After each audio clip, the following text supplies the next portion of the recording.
একটা খবর এই মুহূর্তে মারাত্মক হইচই ফেলে দিয়েছে, যেখানে ইউরেশিয়ান টাইমসের তরফ থেকে দাবি করা হয়েছে যে চায়না নাকি তাদের আর্মির সৈনিকদের অলরেডি ভারতীয় সীমান্তের কাছে পাকিস্তানের যে সিন্ধু প্রদেশ রয়েছে সেখানে মোতায়েন করে দিয়েছে। অন্যদিকে এই খবর সামনে আসতে না আসতে ওদিকে আমেরিকার তরফ থেকে ভারতকে খোলা সমর্থন দিয়েছে, যেখানে আমেরিকা তো ওপেনলি পাকিস্তানকেই অ্যাকিউজ করছে যে পাকিস্তানের আতঙ্কবাদীরা এই হামলায় জড়িত। আর সবচেয়ে ইন্টারেস্টিং বিষয় দেখো, এখানে খুব সম্ভবত আমেরিকা তাদের F-16 যুদ্ধ বিমান যা পাকিস্তানকে দিয়েছিল তার ব্যবহারের ওপরেও নিষেধাজ্ঞা লাগিয়ে দিয়েছে। ফলে এটাকে নিয়েই এই মুহূর্তে পরিস্থিতি মারাত্মক উত্তেজনাপূর্ণ হয়ে উঠেছে যে এক্স্যাক্টলি এখানে কি হচ্ছে।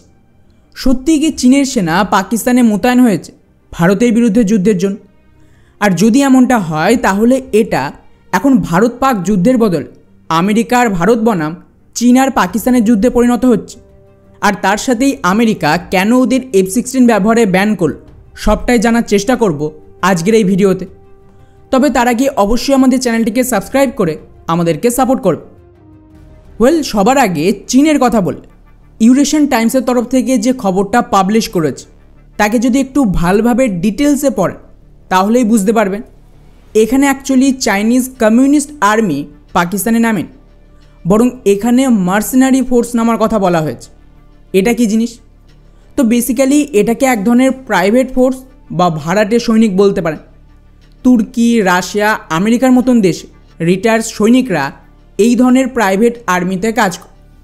এরা বিভিন্ন দেশ থেকে কন্ট্রাক্ট নেয় এবং টাকার বদলে ওই দেশের হয়ে লড়ে বা ওখানে সুরক্ষা দেয়। কিন্তু এখানে এই প্রাইভেট আর্মি যেটা পাকিস্তানে মোতায়েন হয়েছে এর সাথে ভারত বা পাকিস্তান লড়াইয়ের কোনো সম্পর্ক নেই। এখানে বেসিক্যালি কি হয়, গত বছর লাগাতার চাইনিজদের ওপর একের পর এক অ্যাটাক শুরু হয়, যেখানে চীনের তরফ থেকে পাকিস্তানের কাছে ডিমান্ড করে যে পাকিস্তান ওদের ওয়ার্কার্স যারা সিপেকের কাজ করছে পাকিস্তানের ভেতর তাদের সুরক্ষা দেবে, তা না হলে চাইনিজ ফোর্স পাকিস্তানে যাবে। পাকিস্তান শুরুতে এতে রাজি হয়নি এবং চীন তারপর ওদের লোনের টাকা ফেরত চাইতে পাকিস্তান চীনের সামনে সারেন্ডার করে দেয়, যার দরুন ওখানে পাকিস্তান চীনের সিকিউরিটি ফোর্স সিপেকে নামাতে রাজি ছিল। কিন্তু শর্ত ছিল যে চাইনিজ আর্মি আসবেন, তার জায়গায় প্রাইভেট আর্মি চায়। এর আন্ডারেই দুই দেশের মধ্যে চুক্তি হয় এবং এই চুক্তি অনুযায়ী চীনের এক প্রাইভেট কন্ট্রাক্টর মোটামুটি 60 জন সিকিউরিটি অফিসিয়াল পাকিস্তানের সিন্ধ প্রভিন্সে ডিপ্লয় করে। কিন্তু এতে পরিস্থিতি আরও বিগড়ে গেছে আর গোটা সিন্ধে মাল্টিপল প্রোটেস্ট চলছে। তো ভারতের জন্য এটা কোনো চিন্তার নয় যে চাইনিজ আর্মি এখন মোতায়েন হয়েছে, চীন এখান থেকে দূরেই থাকবে। যা হয়েছে সেটা প্রাইভেট সিকিউরিটি চাইনিজ অফিসারদের জন্য, ওরা যুদ্ধে লড়ার জন্য কোনো আর্মি নয়। কিন্তু বন্ধুরা, এখানে চায়না না থাকলেও আমেরিকা কিন্তু সরাসরি ঝাঁপিয়ে পড়েছে। রিসেন্টলি খবর আসে যে আমেরিকার তরফ থেকে পাকিস্তানকে হুমকি দিয়েছে নিজেদের F-16 ভারতের বিরুদ্ধে ব্যবহার না করতে। কারণ হলো আমেরিকাও জানে ভারত কী ধরনের অ্যাটাক করবে।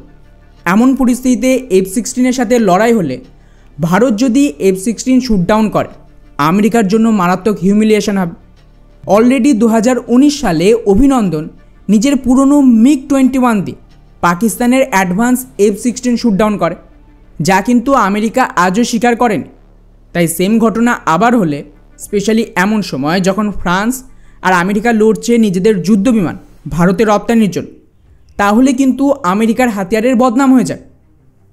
যদিও আমেরিকার এই বয়ান অফিসিয়ালি আসেনি, এটা সোর্সের তরফ থেকে মিডিয়ায় আসে। কিন্তু এখন একটা খবর আসছে যেখানে পাকিস্তান সত্যি করেই নিজেদের F-16 বাঁচাতে 50টার কাছাকাছি বিমান গোয়াদারে বালুচিস্তানে সরিয়ে নিয়ে গেছে, যাতে আমাদের S-400-এর রেঞ্জ থেকে এগুলো সুরক্ষিত থাকে। তার মানে কিন্তু ডেফিনেটলি আমেরিকার নির্দেশ গেছে, তা না হলে এই যুদ্ধের পরিস্থিতিতে ওরা নিজেদের F-16 ভারতের বিরুদ্ধে মোতায়েন না করে গোয়াদারে কেন সরাবে? কিন্তু এত কিছুর পরেও মনে হচ্ছে যে আমেরিকা পাকিস্তানকে কিন্তু খুব একটা সাপোর্ট দেবেন। কেননা গতকাল পাকিস্তানের প্রধানমন্ত্রী তড়িঘড়ি আমেরিকাকে ফোন করে এবং ওদের কাছে সাহায্য চায় যে ভারতকে ঠেকাও। এরপর বিবিসির আর্টিকেল দেখুন, আমেরিকার একটা বয়ান আসে যে ভারত আর পাকিস্তান নিজেদের মধ্যে বিষয়টি মিটিয়ে নি এবং আমরা চাইব যুদ্ধ না হোক। কিন্তু আজ সকালে যে নতুন রিপোর্ট এসেছে সেটা পাকিস্তানের জন্য ভয়ঙ্কর হতে চলেছে। আমেরিকার স্টেট ডিপার্টমেন্ট অফিশিয়ালি জানিয়ে দিয়েছে যে ট্রাম্প সরকারের পুরো সমর্থন রয়েছে প্রধানমন্ত্রী মোদির। অর্থাৎ ক্লিয়ারলি আমেরিকা এখানে পাকিস্তানকে বাঁচাতে আসবেন। আর শুধু তাই নয়, আমেরিকার রক্ষামন্ত্রী তো আরও খতরনাক বয়ান দিচ্ছে, যেখানে রাজনাথ সিংয়ের সাথে কথা বলার পর আমেরিকার রক্ষামন্ত্রীর দাবি ভারতের সম্পূর্ণ অধিকার রয়েছে নিজেদের সুরক্ষা করার।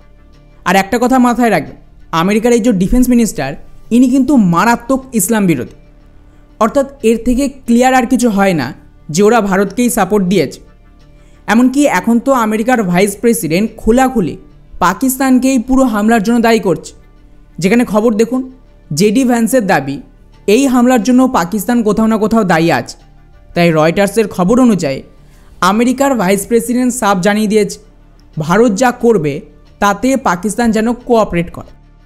এটা খুবই ইন্টারেস্টিং বয়। ভারত কি করবে? পাল্টা অ্যাটাকই করবে। তো এখানে পাকিস্তান কী ধরনের কোঅপারেট করবে? এর মানে দাঁড়াচ্ছে আমেরিকা অলরেডি পাকিস্তানকে বুঝিয়ে দিয়েছে ভারত যদি অ্যাটাক করে তারপর যেন ওদিক থেকে কাউন্টার না হয়, তাহলে তো যুদ্ধ হবে আর আমেরিকা কিচ্ছু করতে পারবে না। অর্থাৎ পুরো বিষয়টা একতরফা করানোর চেষ্টা চলছে। আর ভারত যে পরিমাণে সময় লাগাচ্ছে এবং আমেরিকার বয়ান আসছে, তাতে মনে হচ্ছে এখানে ছোটোখাটো স্ট্রাইক তো হবে না। যদি স্ট্রাইক করার হতো এতক্ষণে হয়ে যেত। এখানে ফুল ফ্লেজ বড় অ্যাটাক হবে, তাই এত সময় লাগছে, যেটা পাকিস্তানের জন্য মারাত্মক হবে।